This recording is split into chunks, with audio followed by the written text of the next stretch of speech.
모세가 죽은 다음에 가나안 땅에 여호수아가 이스라엘 백성을 데리고 가나안 땅에 가게 됩니다. 그러니까 가나안 땅에서 모세를 이어서 여호수아가 아주 오랫동안 이스라엘의 지도자가 돼서 이스라엘 백성들을 이끌어갔던 것이죠. 그리고 여호수아가 오늘 보면은 110세의 나이로 일생을 마감합니다. 그러니까 110살에 죽으면서 그가 마지막까지 외쳤던 말씀은 뭐냐면 이스라엘 백성들에게 오직 하나님만 살아계신 신이다. 우리를 여기까지 인도하신 분은 우리 자원으로 한 것이 아니라 하나님의 능력으로 왔다. 그러므로 내가 마지막까지 너희들에게 권면하는데 너희 일생을 다해서 살아있는 동안에 하나님만을 섬겨줄 것을 당부하고 그 유언의 메시지를 남기고 오늘 여호수아는 죽게 되었던 것입니다. 자, 그러면 여호수아가 가졌던 신앙은 어떤 신앙이었는지 우리가 크게 도전받아야 되고 우리에게 기감을 남겨주는 그 여호수아가 가졌던 신앙이 아주 크게 몇 가지가 있는데 오늘 한 가지 전하고 또 다음 시간에 계속해서 그 말씀을 이어가도록 하겠습니다. 자, 그러면 여호수아가 하나님 앞에 가졌던 신앙, 우리한테 도움을 줬던 신앙은 어떤 것일까요? 첫째는 뭐였냐면요, 바로 이런 신앙이었습니다. 변함없는 견고한 믿음을 가졌다는 것입니다. 이것이 아주 중요한 내용인 것입니다. 오늘날 얼마나 많은 사람들이 믿음으로 가지고 출발을 했다가 믿음이 휘청거리기도 하고 믿음을 팔아먹기도 하고 그 다음에 그 믿음이 견고하지 못해서 신앙에 큰 낭패를 보는 하나님의 곁을 떠나는 많은 사람들이 교회 안에, 기독교 안에 있습니다. 그런데 여호수아가 하나님 앞에 보여주었던 이 견고한 믿음은 너무 우리에게 은혜가 되는 것입니다. 여러분, 하나님께서 이 견고한 믿음을 가지고 하나님을 잘 섬겼던 이 여호수아에게 너무나 존귀하고 명예로운 호칭을 하나 주십니다. 여러분, 29절 한번 보실까요? 이 일 후에 여호와의 종 눈의 아들 여호수아가 100세에 죽음에, 여기서 보니까는 여호와의 종이라는 단어입니다. 여러분, 오늘도 얼마나 많은 사람이 신앙생활 하다가 믿음을 끝까지 지키지 못한 사람도 있고 하나님의 사람이 하나님의 사람답지 못하게 사는 사람도 얼마나 많았는데 이 여호수아는 하나님의 사람으로 출발해서 마지막 죽는 날까지 하나님이 인정하는 여호와의 종이었다는 것입니다. 이런 호칭은 아무 때나 붙여주지 않는 것입니다. 너는 마지막까지 하나님의 종이었다. 너는, 내가 볼 때 너는 마지막까지 하나님의 사람이었다. 너는 마지막까지 믿음의 사람이었다. 너는 마지막까지 은혜로운 사람이었다. 이런 호칭을 그렇게 쉽게 붙여줄 수가 없는 것입니다. 근데 여러분, 이 여호와의 종이라는 이 단어가 뭐 그렇게 대단하지 않는 것 같지만 그렇지 않습니다. 여러분, 이스라엘 백성들에게서 가장 위대하게 우상과 같은 존재가 누구냐면 아브라함과 모세입니다. 아브라함은 믿음의 조상이고 모세는 이스라엘 백성들을 40년 동안 이끌어왔던 위대한 종이었습니다. 그러니까 여러분, 얼마나 모세가 위대한 사람이었으면 지금까지 모세의 시체를 본 사람이 없습니다. 왜? 그 시체를 보게 되면 혹시나 우상이 될 것 같은 그러한 존재일 것 같아서 하나님은 천사 미가엘을 통해서 모세의 시체를 처리를 했던 것입니다. 자, 그런데 그렇게 우상과 같은 존재, 이스라엘 역사에 있어서 히브리 사람들이 자기 조상을 꼽으라면 아브라함과 모세를 내놓을 만큼 그 위대한 사람의 모세, 여러분, 그 모세에게 붙여졌던 호칭이 또 뭔지 아십니까? 자, 여러분, 신명기 34장 5절 보겠습니다. 신명기 34장 5절입니다. 자, 제가 읽겠습니다. 여기 이래서 이 여호와의 종이라는 단어가 귀한 거랍니다. 자, 신명기 34장 5절입니다. 자, 이에 여호와의 종 모세가 여호와의 말씀대로 모압 땅에 죽어 그랬죠. 그러니까 여러분 보세요. 모세에게 하나님이 뭐라고 호칭을 불러놨냐면 너는 여호와의 종이었다는 거예요. 그 다음에 여러분 바로 밑에 한번 보십시오. 여호수아서 1장 1절 보십시오. 이런 말이 왜 모세에게 연거푸 나오나? 자, 여호수아서 1장 1절입니다.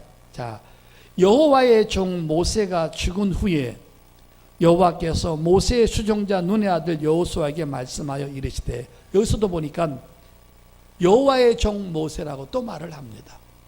자, 성도 여러분 앞을 보시길 바랍니다. 그러니까 이 여호와의 종이었다는 이 위대한 호칭은 모세에게 붙여졌던 호칭이었다는 것입니다. 그런데 모세같이 위대한 사람에게 붙여주었던 이 여호와의 종이라는 단어를 하나님은 똑같이 여호수아에게 그 호칭을 주었다는 것입니다. 이게 얼마나 여러분, 그게 여호수아가 생각할 때 너무너무 자기가 하나님 앞에 명예스러운 존재가 된 거예요. 하나님께서 그 위대한 선지자 모세에게 붙여주었던 그 호칭을 여호수아에게 붙여주어서 여호와의 종 모세, 여호와의 종 여호수아라고 이렇게 호칭을 붙여주었던 것입니다.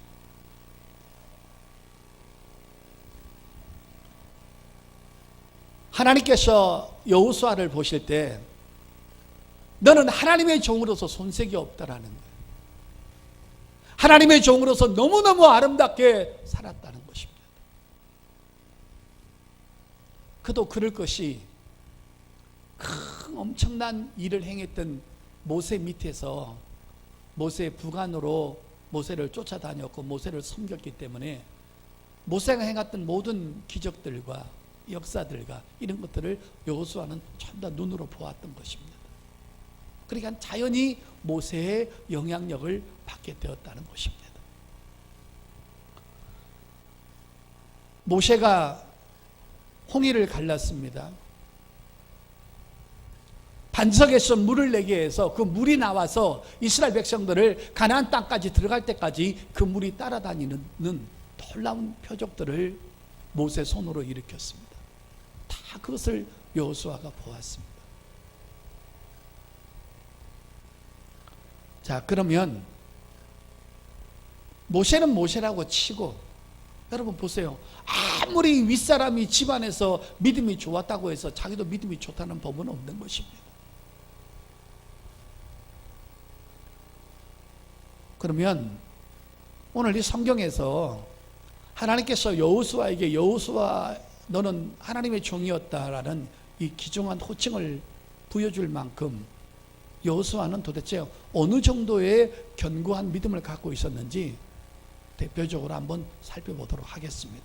도대체 여호수아는 어떤 믿음을 가졌길래 이렇게 견고한 믿음을 가질 수 있었을까? 자, 출애굽기서 24장입니다. 12절부터 18절입니다. 여호와께서 모세에게 이르시되 너는 산에 올라 내게로 와서 거기 있으라. 내가 그들을 가르치도록 내가 율법과 계명을 친히 기록한 돌판을 내게 주리라. 시작. 모세가 그의 부하 여호수아와 함께 일어나 모세가 하나님의 산으로 올라가며 장로들에게 이르되 너희는 여기서 우리가 너희에게로 돌아오기까지 기다리라.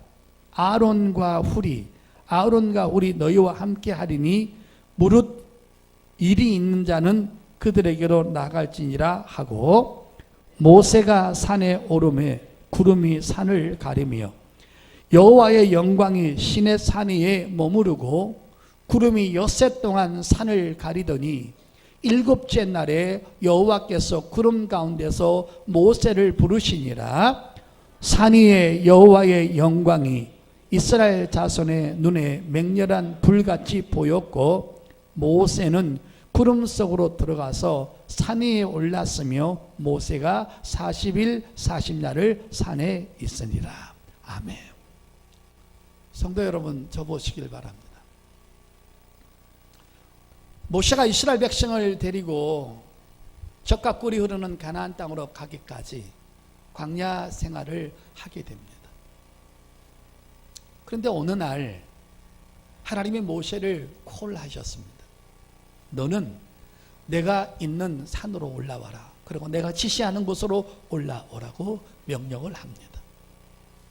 그 이유는 십계명 율법을 주어서 이스라엘 백성들에게 하나님은 어떤 분이신지, 왜 너희를 애굽에서 건져냈는지, 너희는 어떻게 삶을 살아야 되는지, 어떻게 하나님을 섬겨야 될 것인가를 하나님은 눈에 보이지 않기 때문에 그 율법을 통해서 하나님 살아계심과 하나님을 섬길 수 있는 방법을 알려주기 위해서 모세에게 율법을 주시기 위해서 산 위로 부른 것입니다.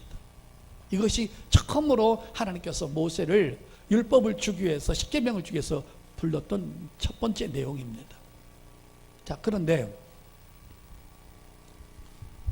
모세는 자기가 부재시에 그 이스라엘 백성들을 통치하고 이끌어갈 사람을 아론과 훌에게 전임을 하고, 내가 돌아올 때까지 아론과 훌이여 이스라엘 백성들을 통치해 주시고 지도해 주십시오. 그 다음에 이스라엘 백성들로 하여금 너희가 문제가 생기면 내가 올 때까지 아론과 훌을 나 대신 지도자로 세웠으니까는 그들에게 상담을 하라고 분명히 말씀을 한 다음에 모세는 부관 하나인 여호수아 하나만을 데리고 하나님이 지시하는 산으로 올라가게 된 것입니다. 문제가 발생을 했습니다.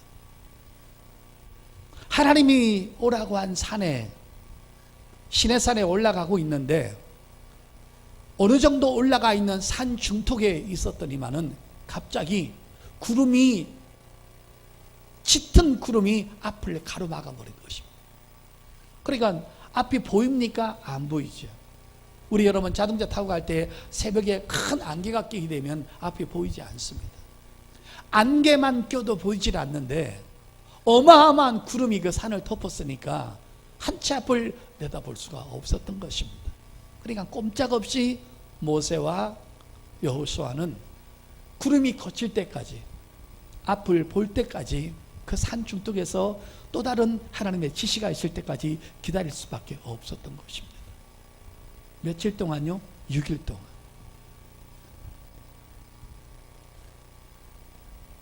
여호수아는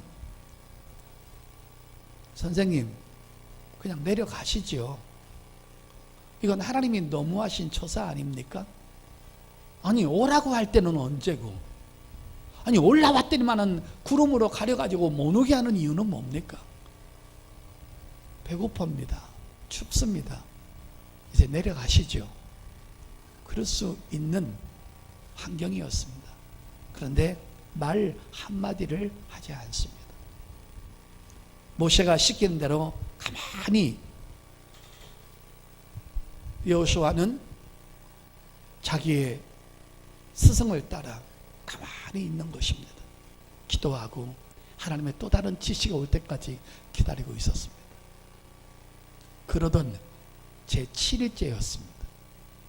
그렇게 기다렸던 하나님의 소리가 또 들리기 시작합니다. 자, 보시겠습니다. 15절 16절 보겠습니다. 출애굽기서 24장입니다. 모세가 산에 오르매 구름이 산을 가리며, 가리니까 못 올라가는 거죠. 여호와의 영광이 시내산 위에 머무르고 구름이 엿새 동안 산을 가리더니 6일 동안 꼼짝 못했습니다. 7째 날에 여호와께서 구름 가운데서 모세를 부르시니라. 아멘. 여러분 저 보십시오. 6일 동안 기다렸던 것도 정말 힘든 시간이었습니다. 그러나 자기를 지도자가 내려가지 않고 가만히 있으니까 더 이상 말할 수 없이 거기 기다렸던 사람이 여호수아입니다.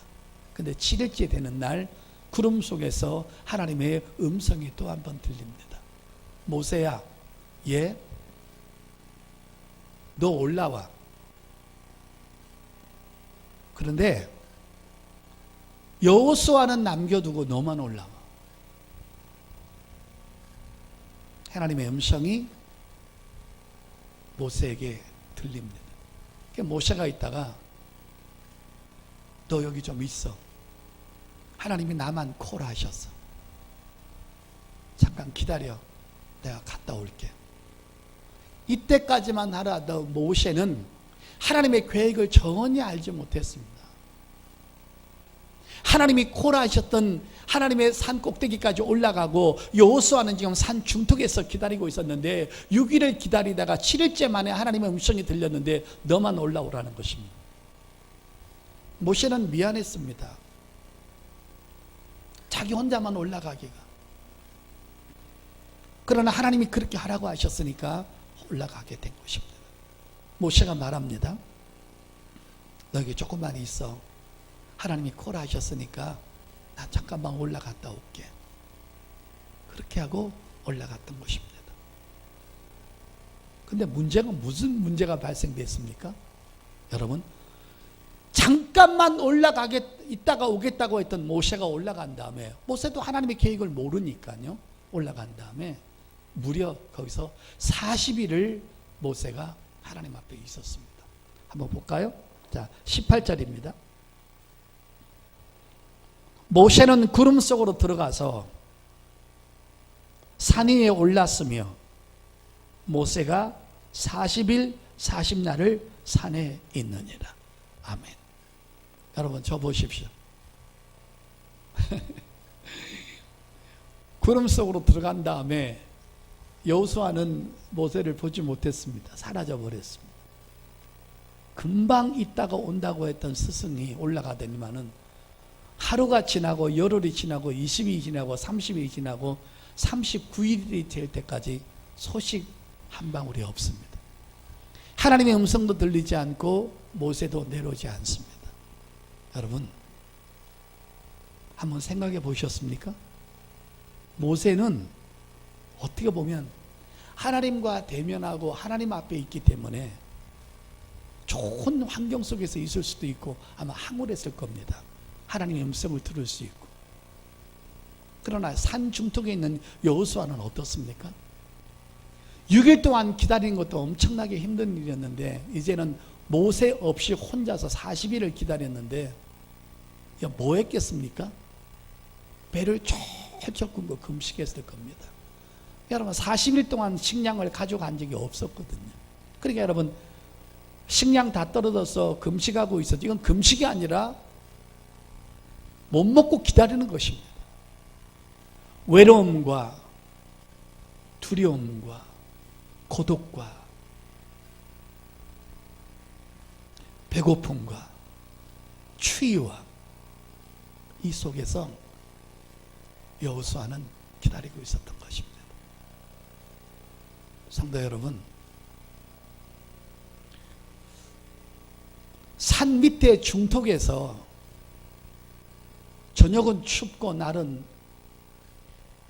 낮에는 후덥지근하고 배고프고 그렇게 힘들었을 때 성도 여러분 잘 들어보십시오. 불평거리를 찾으려면 얼마든지 있을 수 있습니다. 나를 여기 내버려두고 하나님이 모세만을 데리고 갈 것 같았으면 처음부터 나를 왜 데리고 왔냐고. 내가 이렇게 아무 쓸모없는 사람 같았으면 얼마든지 불평할 거리를 찾을 수 있는 것입니다. 그런데 여호수아는 불평할 거리를 찾지 않고 그저 묵묵하게 입술을 지키면서 기다림을 선택을 했던 것입니다. 성도 여러분, 여러분 주위에 발생하는 모든 일들 가운데, 환경 가운데, 교회 가운데, 인과관계 가운데 불평할 것을 찾으려면 얼마든지 있습니다. 부부가 없겠습니까? 자식이 없겠습니까? 친구가 없겠습니까? 교회 안에 없겠습니까? 얼마든지 불평할 것을 찾으려면 얼마든지 찾을 수 있습니다. 성도 여러분, 불평할 것을 자꾸 찾게 되면 문제가 어떤 발생하냐면 자기도 힘들고 남도 힘들게 한다는 것입니다. 불평할 거리가 없어서가 아니라 여호수아도 얼마든지 불평할 거리를 찾을 수 있습니다. 아니, 아무리 지도자지만 하나님도 너무하시네. 6일 동안 기다리게 하셨다가 어떻게 모세만 쏙 빼가지?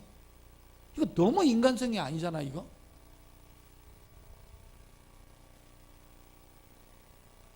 교회 안에서 주일 열심히 하는 것은 좋은데 자기는 열심히 하는데 열심히 하지 않는 사람을 비판하는 것은 좋은 일은 아닌 것입니다. 누구를 향해서 자꾸 비판거리를 찾고 불평할 거리를 찾는 사람은 믿음이 아주 좋고 성령 충만한 사람이라고 볼 수 없습니다. 여러분 주위에는 여러분을 만나기만 하면 비판하고 불평하는 사람이 있습니까? 아니면 감사하고 행복해하는 사람들이 있습니까? 우리는 그 사람들에 대해서 그 사람의 믿음의 척도와 인격의 척도를 우리가 알 수 있는 것입니다. 여호수아는 참 믿음이 견고한 사람이었습니다. 성경을 보면 이런 46일간의 외로움과 고독 속에서도 하나님을 향해서도 모세를 향하여서도 단 한 번 불평을 했다라는 말씀이 나오지를 않습니다. 이것은 견고한 믿음이 아닌, 넓은 믿음이 아닌, 큰 믿음이 아니면 이런 일이 있을 수가 없다라는 것입니다. 신앙이 깊어진다는 의미가 무엇입니까? 기도를 많이 하고 성경을 많이 읽는다는 것만 해당되는 거 아닙니다. 우리의 언어 속에서 원망과 불평보다는 감사와 찬양과 경배가 나온다면 이것은 성령 충만한 증거라는 것을 우리가 알 수 있습니다.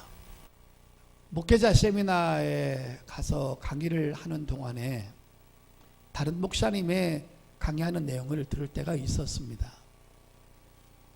목회자는 여러 은사를 행하는 또 여러 다양한 목회를 하는 그런 분들이 다 다릅니다. 여러분 이 말씀을 들으면 어떤 쪽을 택하실 건지 한번 마음으로 다짐해 보십시오. 교회에서 청소를 하고 성전 건축을 하고 무슨 일을 교회를 위해서 짐을 나르는 성도들이 있었습니다. 그때 어떤 목사님은 성도들과 함께 짐을 나르고 땀을 뻘뻘 흘리면서 반바지를 입고 상추쌈을 싸먹고 같이 있으면서 그 일을 도와주는 목사님도 있습니다. 어떤 목사님은 성도들이 열심히 밖에 나가서 세상 일을 하고 또 교회 일을 하고 열심히 물건을 나르고 힘들고 했을 때 내가 할 수 있는 일은 저렇게 힘들게 고생하는 성도들을 위해서 내가 좋은 말씀을 연구하고 기도해서 저 육체로 지친 모든 성도들에게 생명의 말씀을 주어서 영혼의 힘을 줘야 되겠다는 생각을 하고는 성도들은 밖에서 일을 할 때 목사님은 책을 읽고 열심히 기도하는 목사도 있습니다.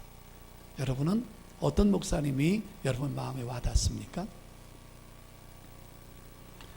성도님들은 자기들이 뭔가 열심히 일을 할 때 목사가 자기 일을, 세상 일을, 또 교회 일을, 육적인 일을 도와주지 않으면 목사가 인격이 잘못됐다라고 얼마든지 원망할 수 있습니다. 그러나 어떤 목사님은 그런 소리를 들으면서도 아니야, 나는 저렇게 힘들게 일하는 분들한테 생명의 말씀을 주기 위해서 기도하고 책을 봐서 좋은 말씀으로 저들에게 선물을 줘야 되겠다라고 생각하는 사람도 있습니다. 어떤 것이 옳고 그른지는 여러분 스스로가 판단을 해야 되겠지만 문제는 여러분 목회자가 그렇게 하지 않았을 때, 나하고 안 맞았을 때 곧바로 비판이 나오면 안 된다는 것입니다. 항상 우리는 하나님의 입장에서 생각을 하고 더 큰 것을 생각할 줄 알아야 되는데 지금 여호수아가 바로 그런 사람이었다는 것입니다. 40일 동안 연락도 없는 것입니다. 아니 그럴 줄 알았으면 나를 뭐하러 데리고 와? 그러나 이 사건 후에, 이것을 통과한 후에 여호수아가 어떤 인물이 된다는 것을 우리가 또 성경을 통해서 알 수가 있습니다. 자 여러분, 이런 환경 가운데서도 여호수아는 하나님에 대해서도 원망하지 않고 지도자에 대해서도 원망하지 않고 끝까지 묵묵히 주의 일을 열심히 했습니다. 자, 그러면서 여호수아가 자기가 죽는 그날까지 남겨주었던 말씀의 메시지가 여기 중요하게 세 가지가 있습니다. 한번 보겠습니다. 여호수아서 24장입니다. 그가 남겼던 마지막 유언 속에 이 세 가지가 있는데 한번 보겠습니다. 여호수아서 24장 14절입니다. 그러므로 이제는 여호와를 경외하며 온전함과 진실함으로 그를 섬기라. 너희의 조상들이 강 저쪽과 애굽에서 섬기던 신들을 치워버리고 여호와만 섬기라. 여러분, 여호수아의 마지막 메시지는 하나님을 섬기라는 외침이었습니다. 사람에게는 희망이 없고 하나님에게만 희망이 있고 하나님을 섬기는 사람에게는 절대 망함이 없다라는 것입니다. 여기까지 인도하신 분은 하나님이니까 내가 죽고 없더라도 너희들은 내게 배웠던, 내가 모세를 통해서 배웠던 신앙을 배워서 끝까지 하나님을 섬겼던 것처럼 내가 너희를 가나안 땅에서 인도했으니까 내가 죽거든 내가 외쳤던 복음을 듣고 너희는 마지막까지 하나님을 섬겨줄 것을 당부하는 은혜로운 말씀을 전하고 은혜롭게 주님 품에 안겼던 것입니다. 이것은 이스라엘 백성들에게 촉구했던 내용입니다. 그 다음에 15절은요, 자기 신앙입니다. 나는 이렇다. 만일 여호와를 섬기는 것이 너희에게 좋지 않게 보이거든 저희 조상들이 강 저쪽에서 섬기던 신들이든지 또는 너희가 거주하는 땅에 있는 아무리 족속의 신들이든지 너희가 섬길 자를 오늘 택하라. 오직 나와 내 집은 여호와를 섬기겠노라 하니. 아멘. 자기는 하나님만을 섬기겠다는 것입니다.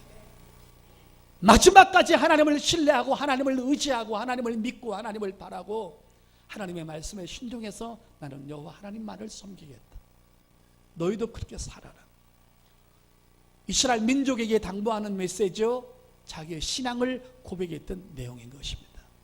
자, 그다음에 마지막에 중요한 건 뭐냐면 과연 여호수아가 이렇게 은혜로운 복음을 전했는데 이스라엘 민족에게 끼쳤던 영향력은 도대체 어느 정도 되냐는 거예요. 자, 영향력 보겠습니다. 자, 오늘 본문 29절입니다.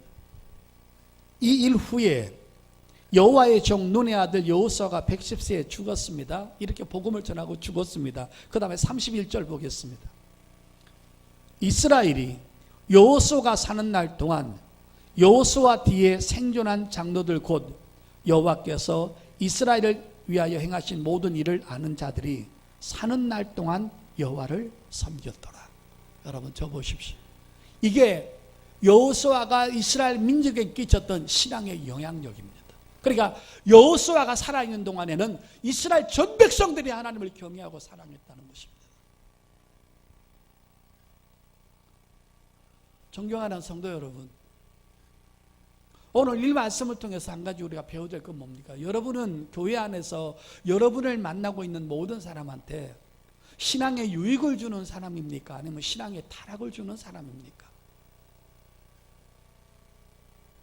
내가 그 사람을 만나기만 하면 비판의 소리를 듣고 교회 행정에 대한 비판의 소리를 듣고 주의 종의 비판을 듣고 성도의 비판을 들어서 내 영이 죽고 내 영혼이 망가진다면 그 사람은 결국 그 사람의 성전을 건축하는 사람이 아니라는 것입니다. 여러분 주위에서 아무리 여러분에게 친절하고 형 동생 지나고 언니 동생 지난다 할지라도 신앙의 타락을 주는 사람이 되어서는 안 된다는 것입니다. 그것을 우리가 분간할 줄 알아야 되는 것입니다. 교회 안에서는요, 언니 동생이 너무 많아요. 형 동생이 너무 많아요. 저는 그런 것보다는 정확한 그 관계 속에서 형 동생도 좋고 언니 동생도 좋은데, 그러나 저 사람을 통해서 내가 신앙이 타락된다면 여러분은 신앙을 분명히 선택할 줄 알아야 됩니다. 인간적인 관계보다는 하나님의 관계가 훨씬 더 중요하다는 것입니다. 그 사람이 육적으로는 좀 도움이 될 수 있지만 영적으로 도움이 되어주는 것은 성령 충만한 사람이요, 하나님의 말씀이요, 진리가 여러분을 인도하는 것입니다. 여러분, 놀라운 거 한번 보실래요? 이렇게 신앙에 영향을 끼쳤는데요, 여호수아가 죽은 다음에 곧바로 이들이 또 타락합니다. 그래가지고 바알신을 섬기고 아세라를 섬깁니다. 그래서 하나님 앞에 많은 매를 맞습니다. 우리 주위에 나를 위해서 기도해주고 나를 위해서 진리 가운데로 인도하고 남은 만나면 신앙 걱정하고 하나님의 은혜로운 말씀을 전해주는 사람이 우리 주위에 있다면 우리는 정말 행복한 사람인 것을 믿으시길 바랍니다.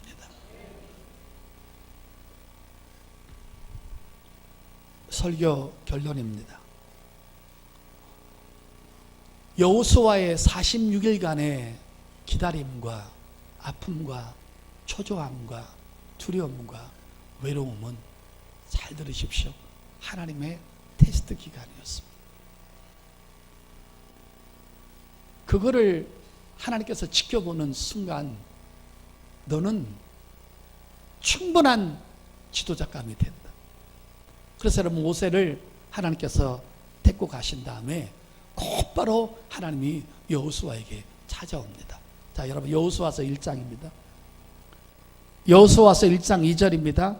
내 종 모세가 죽었으니 이제 너는 이 모든 백성과 더불어 일어나 이 요단을 건너 내가 그들 곧 이스라엘 자손이 주는 그 땅으로 가라. 그러죠.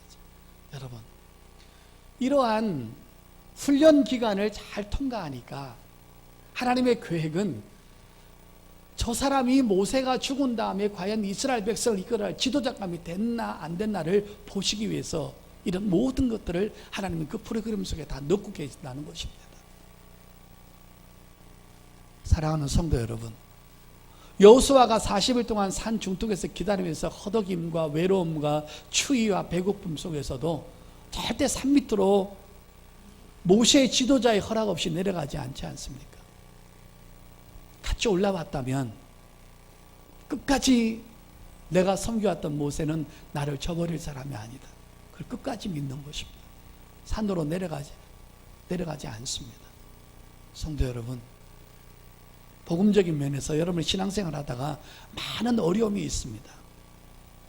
경제적인 아픔, 사랑하는 사람과 이별하는 아픔, 육적인 질병의 아픔, 많은 아픔이 있지만 산으로 내려가지 않았듯이 여호수아가 우리도 세상으로 내려가지 않는 것입니다. 끝까지 믿음을 지키는 것입니다. 여호수아가 끝까지 모세를 기다렸다가 모세를 만났듯이 우리도 믿음을 끝까지 지켰다가 다시 오실 주님을 만나야 될 줄 믿습니다. 할렐루야.